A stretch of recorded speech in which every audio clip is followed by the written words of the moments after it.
بسم الله الرحمن الرحيم. بسم الله. Assalamualaikum warahmatullahi wabarakatuh. Alhamdulillah hamdan katsiran thayyiban mubarakan fi kama yuhibbu rabbuna wa yarda. Asyhadu an la ilaha illallah wahdahu la syarika lah wa asyhadu anna Muhammadan abduhu wa rasuluh. Wassalatu wassalamu ala rasulillah wa ala alihi wa ashabihi wa man tabi'ahum bi ihsanin ila yaumiddin. Amma ba'du. Ya ayyuhalladzina amanu taqullaha haqqa tuqatih wa la tamutunna illa wa antum muslimun. Kaum muslimin, para jemaah, para penuntut ilmu yang dimuliakan Allah Subhanahu wa taala. Pada kesempatan sore hari ini kita dapat menyambung kembali dalam pembahasan kita tentang kitab tauhid, yaitu kitab tauhid li Syekh Muhammad Ibn Abil Wahhab rahimahullahu taala. Kaum muslimin, pemirsa yang dimuliakan Allah Subhanahu wa taala,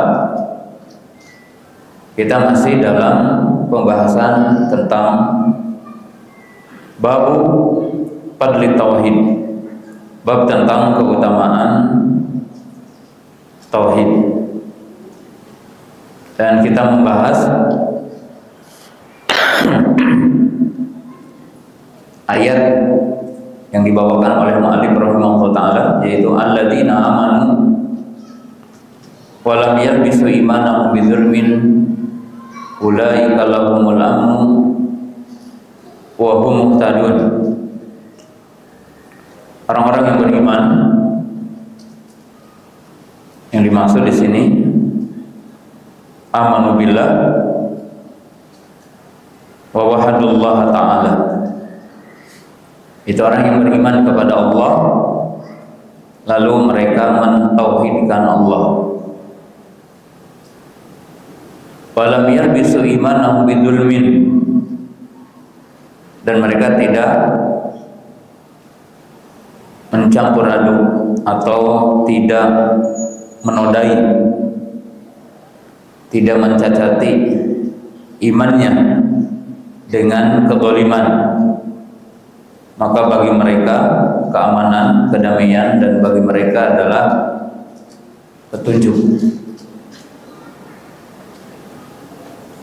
Sudah kita jelaskan di pertemuan yang pertama tentang relevansi hadis ayat ini dengan bab keutamaan tauhid.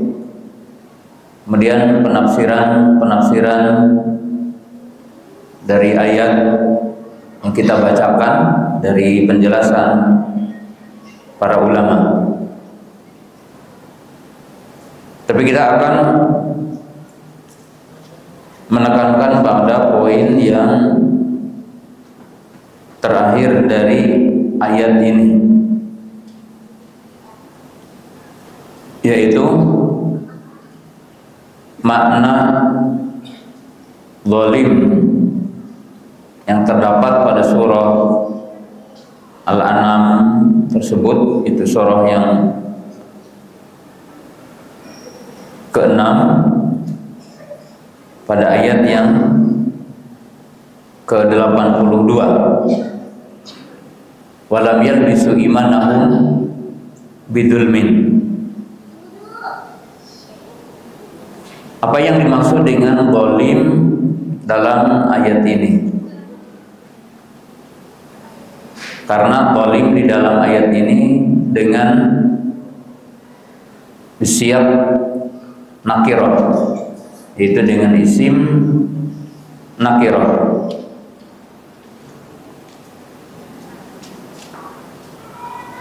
Zalim tentunya ada 3 macam zalim. Jadi zalim dalam pembahasan para ulama bahwa zalim itu terbagi kepada 3, yaitu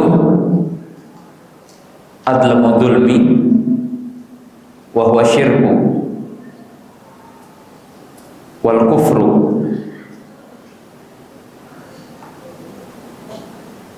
Yang pertama adalah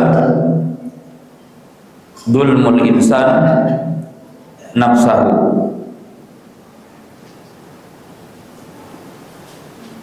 Yang ketiga adalah dzulmul insan ghairahu.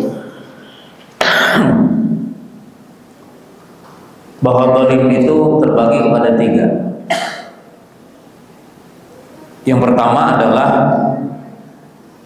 zalim yang paling besar, yang dinamakan dengan adlamu dzulmin.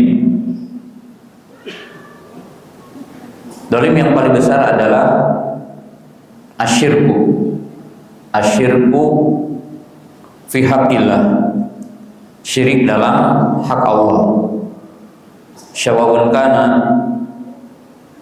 fi rububiyatihi aw fi uluhiyatihi aw fi asma'ihi wa sifatihi. Dan syirik itu masuk di dalamnya baik syirik dalam rububiyahnya atau syirik dalam uluhiyahnya atau syirik dalam nama dan sifatnya. Maka ini dinamakan adlamu dzulmin, artinya zalim yang paling zalim, zalim yang paling besar.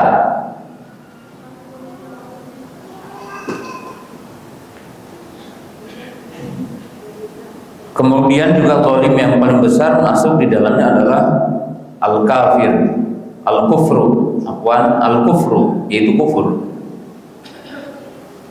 Karena Allah berfirman, wal kafiruna humudz zalimun. Dan orang-orang kafir itu mereka orang-orang yang berbuat zalim. Jadi dengan semua bentuk kekafiran itu kafir adalah zalim.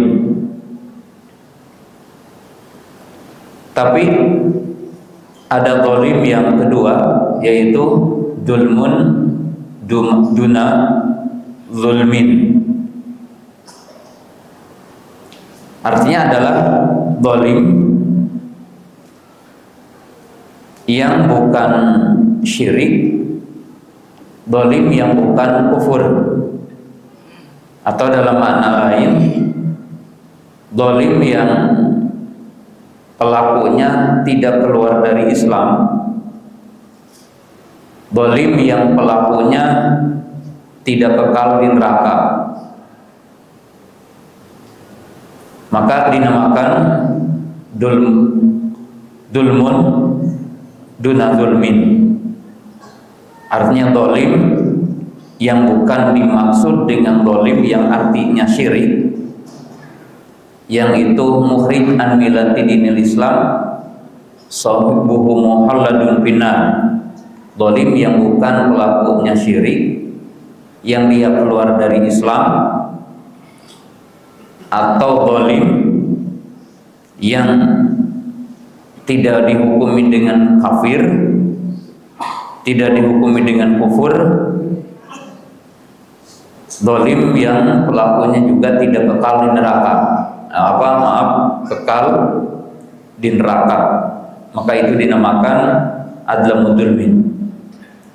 Tapi kalau dzulmun duna dzulmin adalah zalim yang pelakunya tidak kafir, yang pelakunya tidak kekal di neraka, yaitu dzulmul insan nafsahu, yaitu zalimnya manusia kepada dirinya sendiri. Jadi orang menzalimi dirinya sendiri. Qala ulama wa hadza nau'an, dan ini ada dua jenis dzulmul insan nafsahu. Orang mendolimi dirinya sendiri itu ada dua jenis. Seperti apa? Ka'an yakuna ar-rajulu la yu'ti li nafsihi haqqahu minan naum masalan wa minat ta'ami wa minas syarab. Yang pertama, zalim manusia kepada dirinya sendiri, seperti orang tidak memberikan hak dirinya. Hak diri ini seperti an-naum wal aqlu wasyurbu warraha. Seperti hak diri manusia yang memang Allah Ta'ala tetapkan bagi manusia, hak diri seperti untuk tidur, untuk makan, untuk minum, untuk beristirahat. Maka orang tidak boleh melampaui batasan-batasan hak juga yang berkaitan dengan manusia. Artinya tidak boleh orang membiarkan dirinya tidak makan, tidak boleh orang membiarkan dirinya tidak minum, orang tidak boleh membiarkan dirinya untuk tidak beristirahat. Itu termasuk zalim.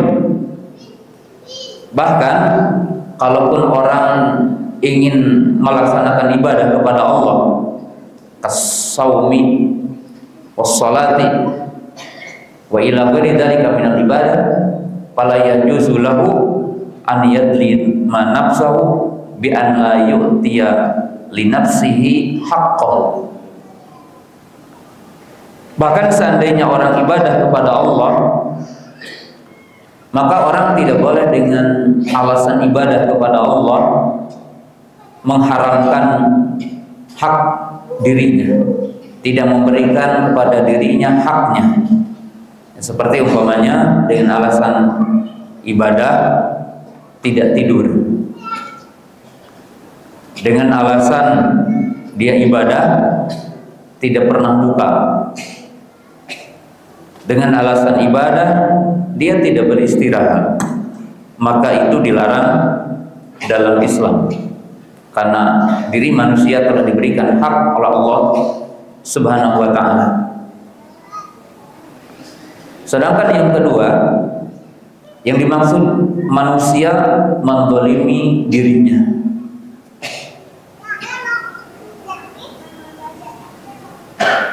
yaitu anal insan yatruku nafsahu ila amalin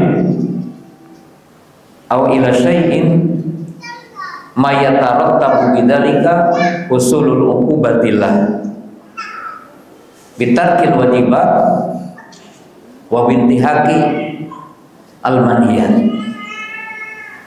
Yang kedua, yang dimaksud orang mendolimi dirinya sendiri adalah di mana seseorang melakukan sesuatu yang dengan sebabnya, jadi membiarkan dirinya, hawa nafsunya membiarkan dirinya melakukan sesuatu yang dengan sebabnya akan datang ukubah Allah, akan datang siksa Allah. Seperti orang itu meninggalkan perintah atau melakukan apa yang dilarang Allah Subhanahu wa ta'ala. Faman taraka sholata faqad dzalama nafsah wa man taraka shauma fi syahri Ramadan faqad balagha al-bulugh fa huwa qad dzalama nafsahu ila akhiri, yani kalam mimma yata'allaq bil amal. Artinya kalau orang meninggalkan sholat dan dia telah sampai kepadanya waktu balik, maka ia telah menzalimi dirinya. Barang siapa yang meninggalkan puasa setelah dia balik, maka dia telah menzalimi dirinya. Karena orang yang meninggalkan perintah Allah itu telah dijelaskan tentang adanya ukubah, Wa man syarabal khamra aw zana aw syaraqa faqad dzalama nafsahu. Orang siapa yang meminum khamr kemudian dia berzina atau dia mencuri atau dia melakukan apa yang diharamkan Allah, maka sungguh dia telah mendolimi dirinya sendiri. Jadi telah mendolimi dirinya sendiri. Adapun yang ketiga adalah dzulmun insan ghairuhu. Yang ketiga adalah orang mendolimi pihak orang lain. Artinya mendolimi pihak orang lain. Artinya mendolimi sesama manusia. Yaitu apa? Dengan cara orang itu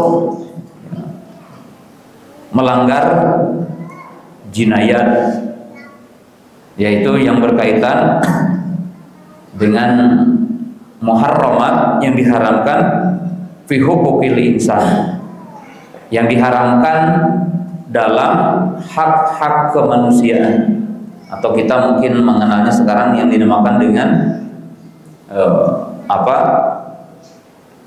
hak asasi manusia, yaitu yang berkaitan dengan 3 hal. Jadi berkaitan dengan 3 hal: an-nafsu, al-amwal, al-mal, al-amwal, wal-arab. Di mana orang mendolimi sesama pada intinya adalah berkaitan dengan 3 hal. Yang pertama an-nafsu, jiwa. Jadi berkaitan dengan jiwa. Jiwa ini seperti al-qatlu wa darbu wa anwa'ul adz, seperti memukul, membunuh, atau bermacam-macam bentuk kezaliman dalam arti menyakiti fisik orang lain. Sedangkan yang kedua adalah berkaitan dengan amwal, yaitu mengambil hak orang lain berupa harta atau kepemilikan, baik harta, mungkin benda atau apa saja. Sedangkan yang ketiga adalah berkaitan dengan yang dinamakan kehormatan, ya. Berkaitan dengan kehormatan. Nah, ini berkaitan dengan seperti kasubi, walakni, wal qadfi. Seperti apa? Seperti melaknat, menghina, menuduh orang berzina, atau berbuat apa-apa yang dinamakan pencemaran nama baik dalam bahasa kita dalam dunia. Itu namanya zalim.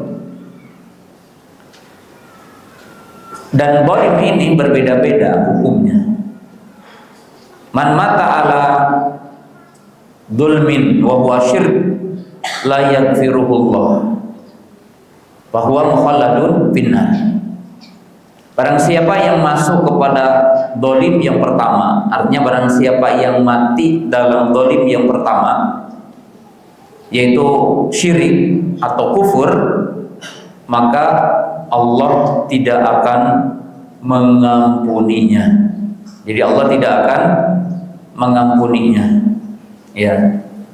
Dengan dalil innallaha la yaghfiru an yushraka bihi wa yaghfiru ma duna dzalika liman yasha. Adapun yang kedua, dzulmul insani nafsahu, maka itu pada makom yang dinamakan rahmat Allah.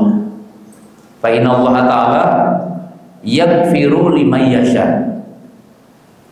Adapun yang kedua, pada makom rahmat Allah, fadlun, ada karunia Allah kepada orang-orang yang mentauhidkan Allah walaupun melakukan bentuk kezaliman terhadap dirinya, yaitu dengan bitarkil manhiyat, bitarkil wajibat atau fi'lul manhiyat, maka itu makomnya tahta masyiatillah.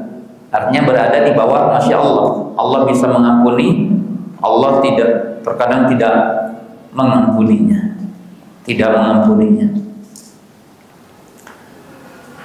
Adapun yang ketiga, yaitu yang dinamakan zalim kepada sesama manusia. Fa in mata,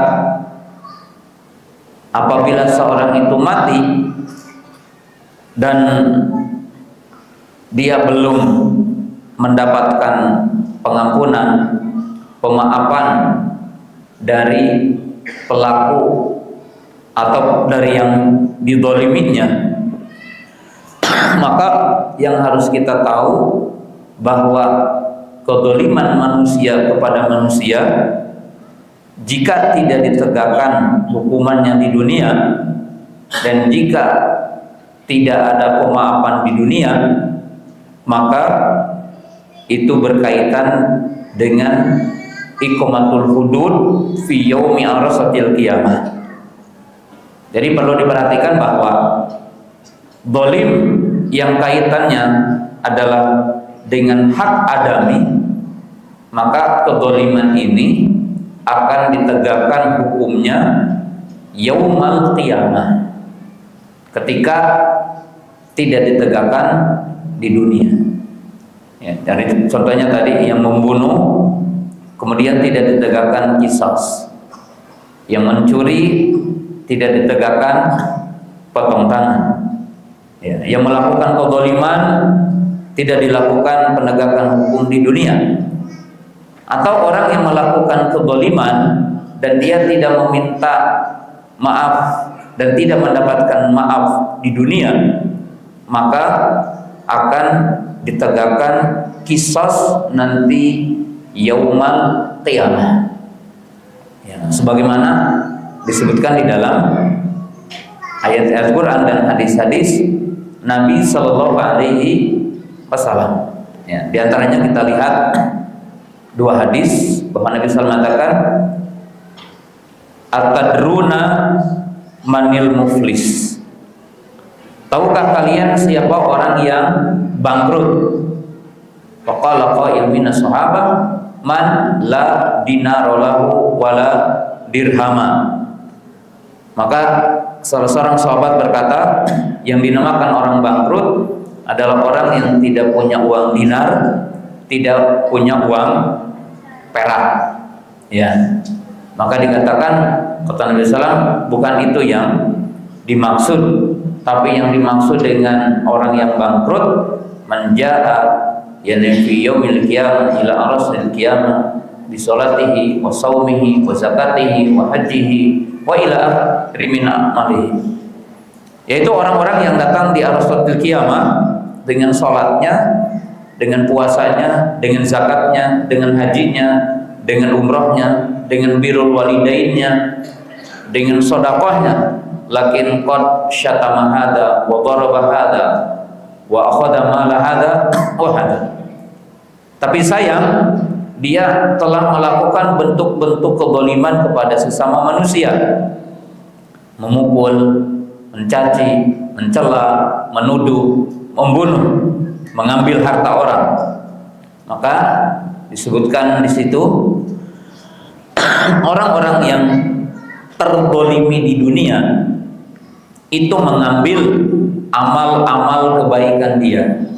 Jadi amal-amal kebaikan dia, sholatnya diambil, puasanya diambil, zakatnya diambil, sehingga tatkala tidak tersisa dari kebaikannya, maka dilemparkan keburukan orang yang dizalimi kepada pelaku kezaliman di dunia itu, sehingga dilemparlah ke api neraka. Artinya amal kebaikannya diambil oleh orang yang terzalimi. Ini menunjukkan adanya hukuman bagi orang yang melakukan kezaliman di dunia dan belum selesai di dunia, maka akan diambil nanti yaumul qiyamah. Bahkan disebutkan dalam hadis yang lain bahwa ketika manusia itu masuk surga, berbeda-beda, ada yang masuk surga sekaligus, ada di antara kita tentunya yang melewati sirat, melewati jembatan di atas neraka, kemudian sampailah di Qontoroh.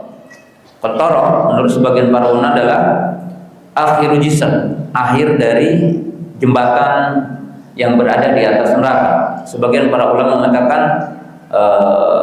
al-qantarah jisrun akhar. Qantarah adalah jembatan lain.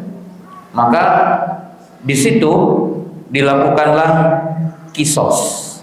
Jadi penegakan kisos, segala sesuatu yang kita lakukan bentuk kezaliman kepada manusia walaupun kecil, sampai disebutkan kezaliman kepada binatang. Artinya kalau kita pernah memukul kucing, memukul kambing, atau memukul unta, memukul kuda di atas kewajarannya, ketika antum menunggangi kuda dipaksa untuk membawa beban melebihinya, maka nanti yaumul kiamah akan ditegakkan kisosnya. Dalam bahasa Sunda, lulubaran. Karena orang yang masuk ke surga itu dalam keadaan bersih. Jadi tidak ada dosa yang dibawa berupa dosa kita kepada Allah, dan tidak boleh ada kezaliman sesama manusia. Jadi artinya orang yang masuk surga itu telah selesai dari semua bentuk-bentuk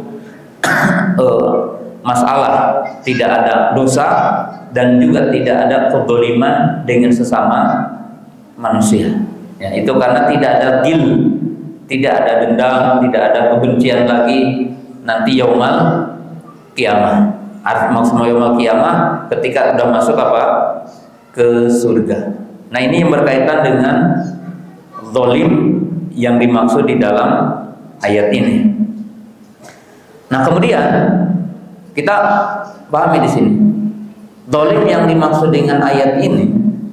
Jadi zalim yang dimaksud dalam ayat ini, zalim yang dimaksud dengan ayat ini apakah semua zalim atau yang dinamakan amun mahsusun, umum tapi khusus? Jadi alladzina amanu wa lam yalbisu imanahum bidzulmin, apakah zalim yang dimaksud dalam ayat ini adalah umum, yaitu zalim yang tidak tiga tadi, adlamul dzulmin, dzulmul insani nafsahu, dzulmul insani ghairuhu, atau lebih spesifik yang dimaksud dengan zalim walaupun disebutkan dengan redaksi nakirah umum, tapi dikatakan oleh para ulama amun maksus, yaitu umum yang dimaksud dengan khusus, yaitu syirik, yaitu yang dinamakan adlamul dzulmin berdasarkan ayat pada surah Luqman, innasyirka la dzulmun azim. Nah, tapi para ulama boleh mengambil jalan tengah untuk memaknai zalim yang ada dalam ayat ini. Jadi yang ada dalam ayat ini, maksudnya begini, kalau yang dimaksud penafian keamanan secara mutlak, yakni nafyul amni, orang-orang yang beriman dan tidak mencampur adukan keimanannya dengan kezaliman, maka bagi mereka keamanan. Mafhum mukhalafahnya, orang yang menodai, mencacati atau mencampur aduki imannya dengan kezaliman, mereka dihilangkan atau ditiadakan keamanan kedamaian secara mutlak, secara menyeluruh, maka yang dimaksud adalah syirkul akbar. Jadi yang dimaksud adalah syirkul akbar. Tapi kalau yang dimaksud penafian keamanan dengan makna lain dalam arti al-amnu nau'an, amnul mutlak, mutlakul amni. Apabila yang dimaksud dengan aman di sini adalah dua makna, yaitu al-amnul mutlak, maka yang dimaksud dengan al-amnul mutlak itu adalah menafikan syirik dan menafikan semua bentuk kezaliman yang lain. Jadi berarti di sini mengandung makna yang khusus. Jadi mengandung makna yang umum. Jadi menafikan dari semua bentuk kezaliman. Dalam arti kalau al-amnul mutlak, aman yang sempurna, artinya tidak mendapatkan kesulitan di arasatil kiamah, tidak mendapatkan kesulitan di alam kubur, tidak mendapatkan kesulitan di sirat, dan dia masuk surga sekaligus, maka penafian dolim, maka yang dimaksud semua bentuk dolim, yaitu dolim syirik, dolim pada diri, dolim kepada yang lain. Tapi kalau yang dimaksud di sini adalah mutlaqul amni, artinya semua orang yang mentauhidkan Allah selama tidak syirik, maka dia akan mendapatkan keamanan, walaupun amannya tidak mutlak. Yang maksudnya masuk surga walaupun mungkin ke neraka dulu. Jadi masuk surga walaupun mungkin dia ke neraka terlebih dahulu. Maka ini yang dinamakan mutlaqul amni.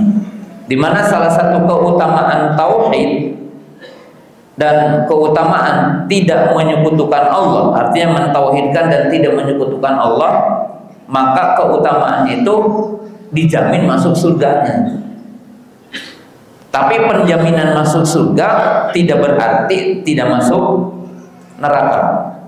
Karena masuk neraka itu imma melakukan syirik, imma melakukan kezaliman kepada diri dengan melakukan maksiat, atau melakukan kezaliman kepada yang lain yang dinamakan dengan istilah i'tidah.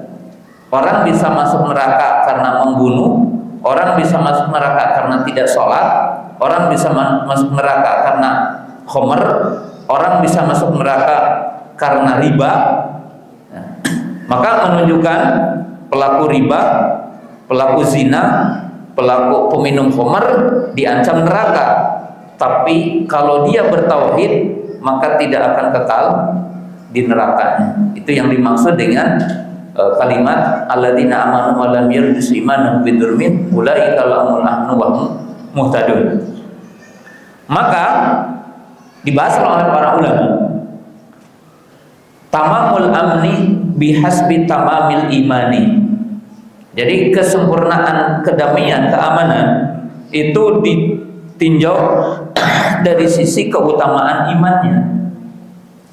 Jadi artinya man haqqaqa tauhidahu, jadi siapa yang menyempurnakan tauhidnya, maka Allah memberikan keamanan yang sempurna, keamanan yang mutlak. Tapi kalau dia bertauhid dan dia ada khalal itu bentuk kekurangan, penyimpangan, maka dia tidak akan mendapatkan keamanan yang mutlak, tapi dia akan mendapatkan mutlaqul amni, yaitu masuk surga walaupun mungkin ke neraka dulu.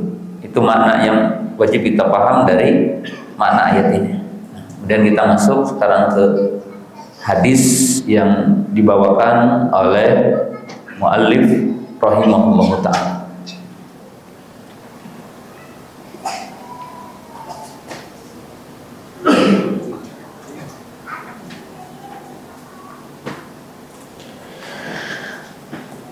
Bismillah.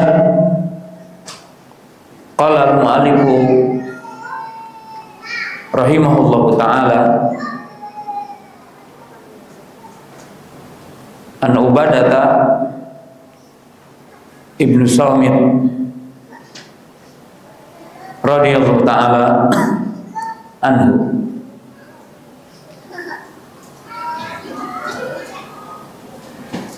Kita baca dengan matanya.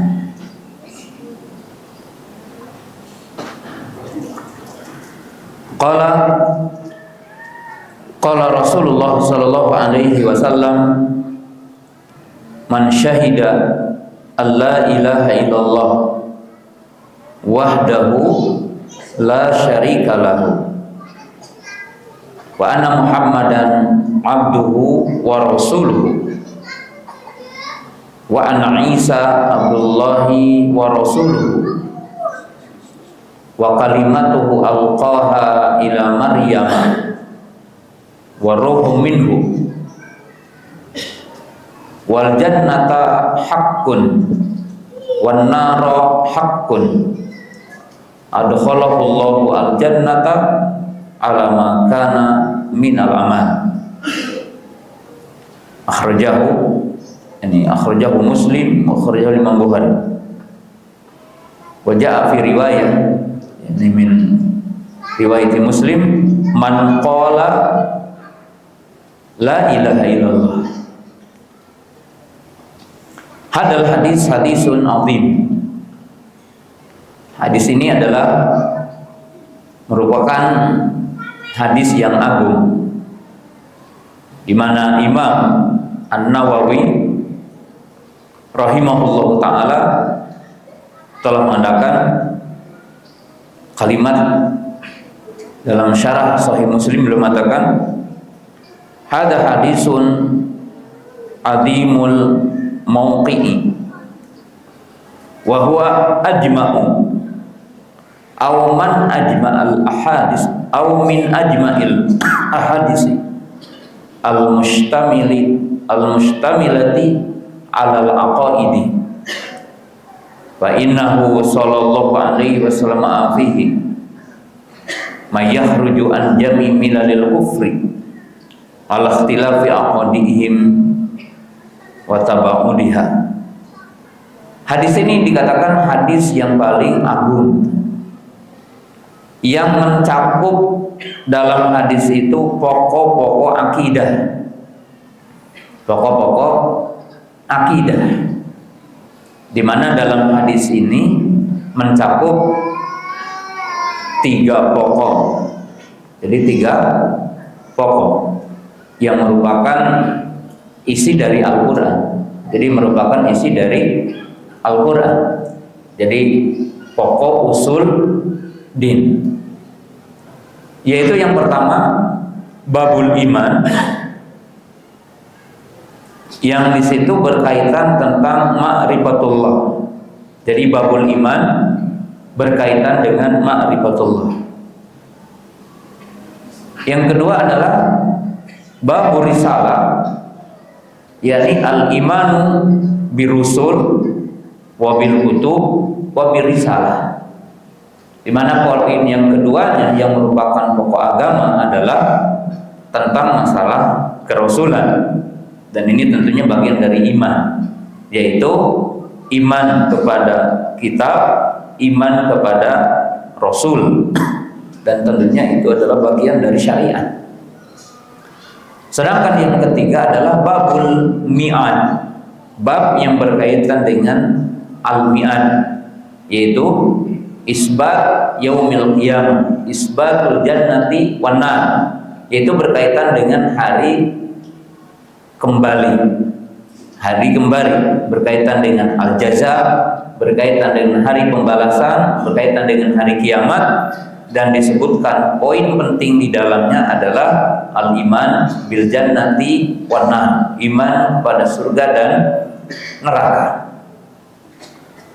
Summa qala ulama wal kafir awil kuffar bisigatil jama' ala ikhtilafi aqaidihim wa ikhtilafi adyanihim fa inna madara al-kufri ta'udu ila salasati al-usul.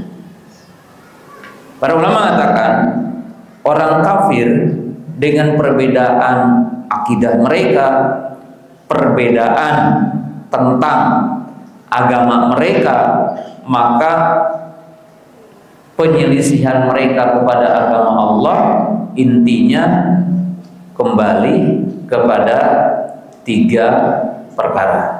Jadi penyelisihan semua bentuk tentang penyimpangan yang ada di alam semesta ini adalah kembali kepada 3 perkara ini.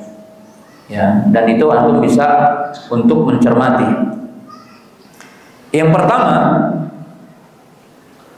Imma inkar ala wujudil khaliq. Jadi yang pertama pengingkaran kepada adanya khaliq, adanya pencipta. Nah ini yang dinamakan dengan istilah ateis, kaum apa ya, ateis, atau dalam bahasa Arabnya mulhid, orang-orang yang mulhid ya, mulhid. Yang kedua adalah al-musyrikun, orang-orang musyrik dengan menetapkan adanya pencipta ya, tetapi menetapkan adanya sekutu bagi Allah. Nah, yang ketiga, kita meyakini bahwa salah satu penyimpangan itu ya, berkaitan dengan apa? Berkaitan dengan masalah risalah. Itu berkaitan dengan masalah risalah, yaitu yang paling pokok ya, ingkari nubuwati nabiyina Muhammad SAW, ingkari risalati Muhammad sallallahu alaihi wasallam. Siapa mereka? Ahlul kitab. Jadi siapa mereka adalah ahlul kitab. Kemudian yang ketiga adalah al-ingkar bil mi'ad, al-ingkar biyaumil qiyamah, yaitu pengingkaran kepada hari kiamat. Itulah yang dikenal oleh kita dengan istilah duhriyun. Jadi mereka mengatakan ada sudfah kemudian berakhir dengan kematian saja. Orang yang mengatakan bumi, alam semesta dan kita semua jadi tanpa pencipta sudfah, kemudian tidak ada kematian setelahnya ya, maaf, tidak ada kematian setelah. Maksudnya apa? Tidak ada kehidupan setelah kematian. Maka Nabi Sallallahu Alaihi Wasallam menyebutkan kerangka Islam yang global dengan menyebutkan tiga pokok itu, yaitu apa? Man syahida alla ilaha illallah wa anna Muhammadan abduhu wa rasuluhu wa anna Isa abdullahi wa rasuluhu wal jannatu haqqun wan naru haqqun adkhalallahu al jannata ala makana minal amali. Nah, itu perkataan Imam An-Nawawi menyebutkan bahwa hadis ini mencakup inti-inti pokok tentang akidah.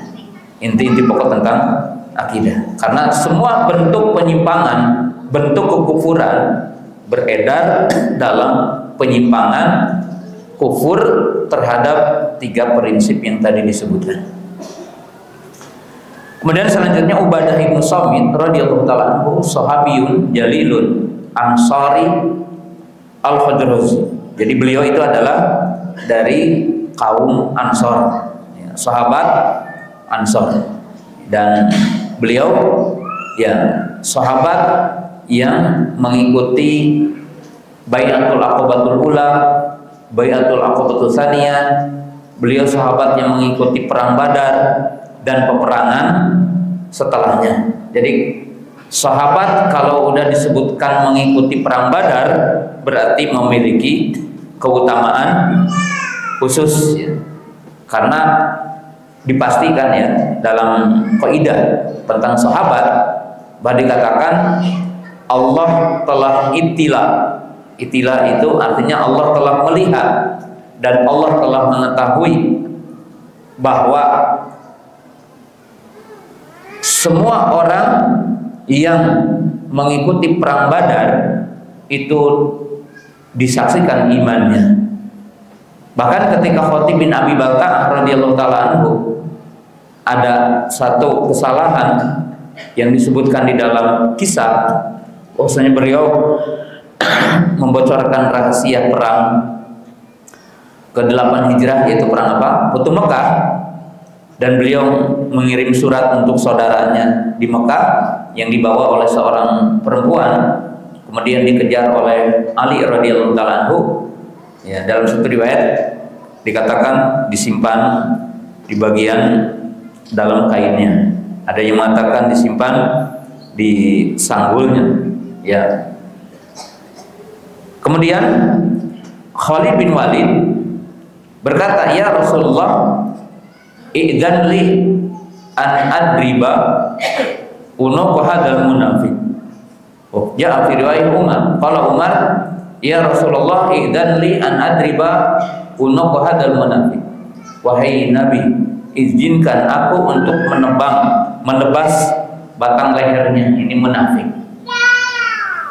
Maka Nabi SAW mengatakan, "La, jangan.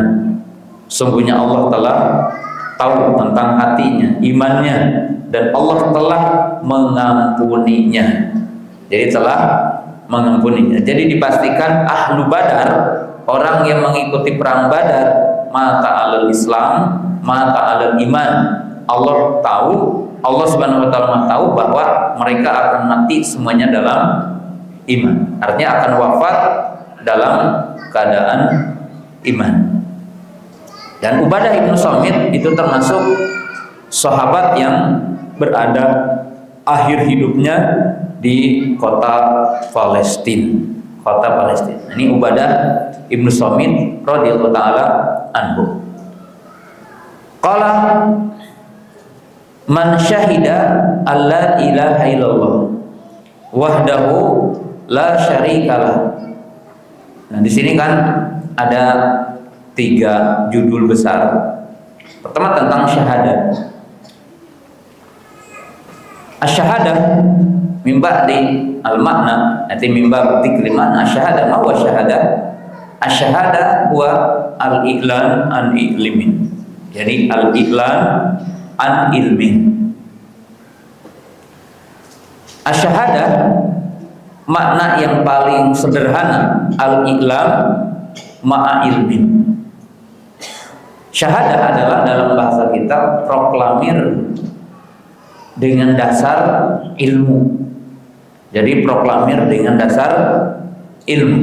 Karena tidak mungkin orang mempersaksikan sesuatu dalam kondisi dia tidak tahu sesuatu itu. Jadi kalau disebutkan man syahida, ya, maka dalam Quran juga dikatakan illa man syahida bil haqqi wa hum ya'lamun, syahadat. Ya. Kemudian syahidah yang dimaksud di dalam makna hadis ini, kalau kita ingin pahami dengan dalam, syahidah adalah aliman bimaknaha, aliman bi arkaniha, aliman bi syurutiha, aliman bi muqtadaha, yani amilan bi muqtadaha, amilan bi nawaqidiha. Syahadah yang benar terhadap kalimat la ilaha illallah itu harus mencakup 5 poin. Jadi kesaksian yang dengannya bermanfaat bagi yang mengucapkan kalimat ini, bagi yang mengikrarkan kalimat ini, maka harus melewati 5. Yang pertama, aliman bimaknaha. Jadi semua orang yang melantunkan kalimat la ilaha illallah, mengikrarkan kalimat la ilaha illallah, harus melewati 5 tahapan. Pertama, aliman bimaknaha. Dia harus tahu makna dari kalimat la ilaha illallah. Dan makna yang benar cuma satu, yaitu la ma'budu bihaqqin illallah. La ma'budu bihaqqin illallah. Tidak ada yang berhak disembah kecuali Allah. Tidak ada yang hak untuk disembah kecuali Allah. Jadi dalam arti mungkin di pekan depan kita akan jelaskan, tidak bisa diartikan la khaliqa ya ilallah, la raziqa ilallah, la mawjuda ilallah. Jadi kalimat la ilaha illallah tidak bisa ditafsirkan dengan la mawjuda ilallah. Tidak ada yang ada kecuali Allah. Ya, dikatakan tidak ada hakikat yang wujud kecuali Allah. Atau diartikan tidak ada pencipta kecuali Allah. Ya, tidak ada yang memberi rezeki kecuali Allah. Diambil dari kalimat la ilaha illallah. Maka itu tidak tepat. Yang kedua, aliman bi arkaniha. Tahu akan rukunnya. Di mana kalimat tauhid dibangun di atas 2 rukun, dan rukunnya adalah an-nafyu qabla al-isbat, penafian sebelum penetapan. An-nafyu, penafian, yaitu menafikan, meniadakan, mengingkari semua yang disembah selain Allah. Ilallah isbat, menetapkan Allah satu-satunya yang berhak disembah. Isbat saja bukan tauhid, nafyu saja bukan tauhid. Tapi tauhid adalah an-nafyu ma'al isbat, an-nafyu wal isbat, penafian dan penetapan. Jadi kalau orang mengatakan Allahu ilahun, Allah itu ilah, itu bukan tauhid. Jadi itu bukan tauhid. Karena menetapkan Allah sebagai zat yang disembah tidak berarti menafikan selain Allah berhak untuk disembah. Ya seperti orang-orang Yahudi, seperti orang-orang Nasrani, mereka menetapkan Allah berhak disembah, tapi mereka menetapkan Isa, menetapkan Uzair sebagai sembahan selain Allah. Itu yang kedua. Yang ketiga adalah ma'rifatu syurutiha, mengetahui syaratnya. Syarat la ilaha illallah yang paling dikenal oleh kita adalah 7, tapi boleh kita mengatakan 8 dengan poin keempat yang saya akan jelaskan, yaitu amilan bimuqtadhaha. Syarat la ilaha illallah itu al-ilmu, al-ilmu bimana al-yaqin, kemudian al-qabulu, al-inqiyadu, kemudian apa?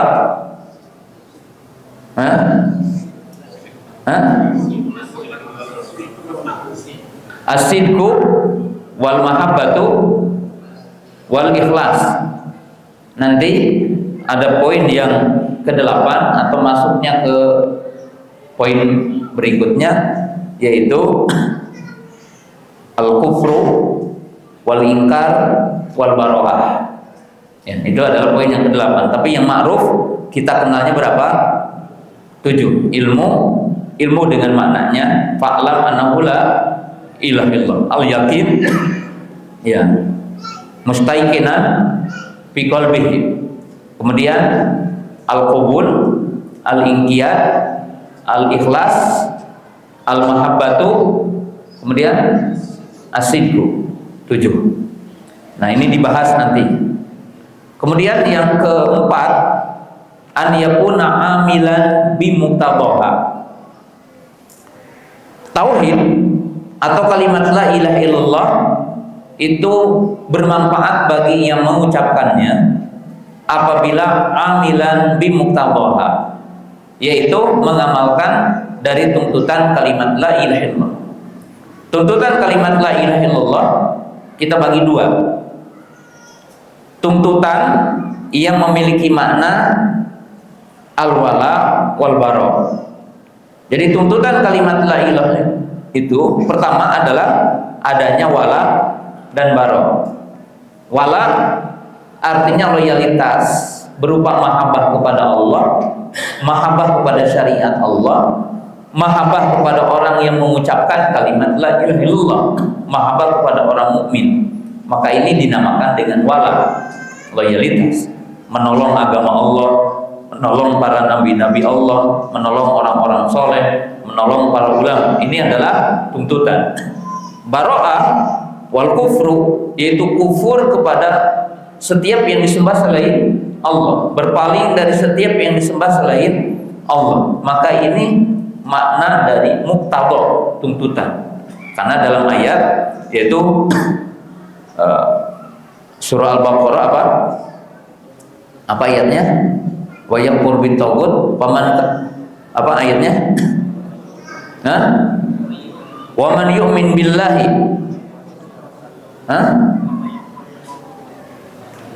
apa? Paman yakfur bit taghut wa yu'min billah faqad istamsaka bil urwatil wusqa. Itu makna ayatnya. Nah, sedangkan yang kedua yang dimaksud amilan bimuqtadhaha, yaitu amilan bilawazimi la ilaha illallah, yaitu inqiyad, istislam, bita'ah, yaitu ta'ah, dengan ayat innalladzina qalu rabbunallah tsumma istaqamu. Ya, dalam arti kalimat la ilaha illallah harus membuahkan amal. Jadi membuahkan amal. Tuntutan kalimat la ilaha illallah itu adalah istislam lillahi bitauhid wal inqiyadu lahu bita'ah. Yaitu tunduk kepada Allah dengan mentauhidkannya dan tunduk kepada Allah dengan mentaati perintah. Jadi menunaikan sholat, menunaikan zakat, menunaikan puasa, berhaji itu merupakan tuntutan dari kalimat la ilaha illallah. Yang kelima adalah aliman binawaqidiha. Orang yang mempelajari kalimat la ilaha illallah dan mengucapkan kalimat la ilaha illallah, maka dia juga harus tahu kepada pembatalnya. Artinya kalau kita belajar sifat wudu, kita belajar syarat wudu, kita belajar kaifiyah wudu, kita belajar rukun wudu, kita belajar syarat wudu, maka kita juga belajar pembatal wudu. Kita juga sholat, kita belajar syarat sholat, rukun sholat, wajibat sholat, sampai kita belajar mustahabatus sholat, dan kita pun belajar pembatal sholat. Kita belajar puasa, syarat puasa, cara puasa, pembatal puasa. Maka sangat aneh bagi orang mukmin atau orang yang mengklaim muslim atau mukmin, dia belajar kalimat la ilaha illallah tetapi dia tidak belajar tentang pembatalnya. Nah, ini menunjukkan bahwa kalau ada batal sholat, maka juga ada batal kalimat la ilaha illallahnya, yang dinamakan dengan nawaqidul iman, nawaqidul Islam. Jadi ada pembatal yang bisa membatalkan terhadap kalimat la ilaha illallah. Imma pembatal itu tata'alaq bil qalbi, imma pembatal itu tata'alaq bil lisan, imma pembatal itu tata'alaq bil amal. Jadi pembatal la ilaha illallah itu ada yang berkaitan dengan hati, ada yang berkaitan dengan lisan, ada yang berkaitan dengan perbuatan. Maka itu wajib dipahami oleh setiap muslim, aliman bi ma'naha, aliman bi arkaniha, aliman bi syurutiha, amilan bi muqtadaha, aliman bi nawaqidiha. Maka barang siapa yang mengucapkan kalimat la ilaha illallah tanpa melewati poin-poin tadi, maka itu tidak bermanfaat kalimat tauhidnya. Terakhir, yang dimaksud alim, hal yang bagi likulli muslim an yahfadhaha, hal yang bagi likulli muslimin an ya'rifa adilataha. Pertanyaan, yang dimaksud tahu bagi seorang mukmin terhadap 5 poin tadi, apakah yang dimaksud tahu itu harus menghafalnya? Jadi dalam arti kalau ditanya, tahu nggak surat Al-Ilah 7, harus tahu nggak dia merinci ini. Kalau dia ditanya berapa rukun la ilaha illallah, apakah dia tahu banyak 10 pembatal tauhid, 10 pembatal iman, 10 pembatal Islam? Tahu? Ya, kalau rinciannya tidak tahu. Maka kata para ulama, al-mafrud bil madhamin, yakni al-mafrud bi madmuniha. Mal murad, yang dituntut untuk semua manusia adalah mengamalkan cakupannya, mengamalkan isinya, bukan sekedar menghafalnya. Jadi kalau antum tidak hafal tadi rukun la ilaha illallah, tidak hafal syarat 7 gitu, 7, tapi udah teraplikasi dalam hakikat amal kita, teraplikasi dalam hakikat tauhid kita, maka bagi orang awam adalah cukup. Hanya kita tahu bahwa Allah mengatakan apa? Yarfa'illahu ladina amanu minkum waladina utul ilma darajat, bahwa orang yang paham dengan dalilnya, paham dengan perinciannya, maka dia memiliki apa? Keutamaan yang Allah Ta'ala berikan, ya. Sebagai contoh, ketika Jariyah ditanya oleh Nabi SAW, tentunya tidak ditanya dalilnya. Jadi beliau tidak ditanya dalilnya. Nabi SAW bertanya, ketika ada sahabat ingin memerdekakan budak perempuan Jariyah, maka Nabi SAW bertanya, man ana ayna Allah, siapa aku, di mana Allah? Maka dia mengatakan, anta Rasulullah, Allahu fis sama, engkau adalah Rasul Allah dan Allah di atas langit. Faqala Nabi sallallahu a'tikha fa innaha mu'minah, merdekakan dia bahwa dia adalah mukmin. Jadi dalam arti begini, kalau antum mengatakan udah tahu apa hukumnya menyembah berhala, haram, ya, walaupun tidak tahu apa itu berhala, ausan, ini kan perinciannya tidak tahu, tapi orang udah tahu bahwa syirik tidak boleh, ya, bahwa datang ke dukun tidak boleh, sihir tidak boleh, walaupun ayat sihirnya dia tidak hafal. Surah Al-Baqarah ayat berapa? Sihir ayat 99, ayat 102. Iya. Jadi itu tentang ayat sihir.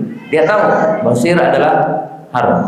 Nah, itu yang dimaksud dengan kalimat man syahida alla ilaha illallah, dan kita belum merinci. Itu menyebutkan kalimat yang global yang kita pahami dari hadis Ubadah bin Samit radhiyallahu taala anhu. Sampai di sini pembelajaran kita di sore yang berbahagia ini, ya.